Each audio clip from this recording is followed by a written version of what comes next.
Fall 2011, we found this tractor left for dead, lying in the weeds. The engine was frozen, the tires were shredded, but there was no water mixed in with the oil, so we thought the tractor was salvageable. And otherwise, it had good sheet metal, and all the parts seemed relatively intact. So we drug it home, took the head off and unfroze the pistons, and gave it a valve job while we were in there. We think that's the reason it originally failed, because it did not have compression. We split the tractor because the clutch would not engage.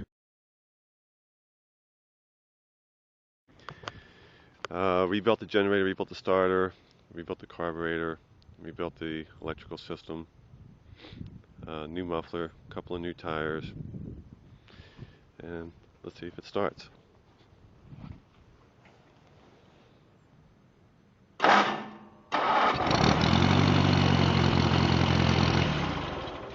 There you have it. Starts right up.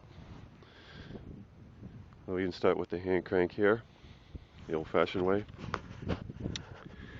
So we have a 1949 Massey Harris Pony, powered by Detroit-built 4-cylinder Continental engine, manufactured in Ontario, Canada, brought back to life here in Unionville, Pennsylvania, and ready to go back to work in the field.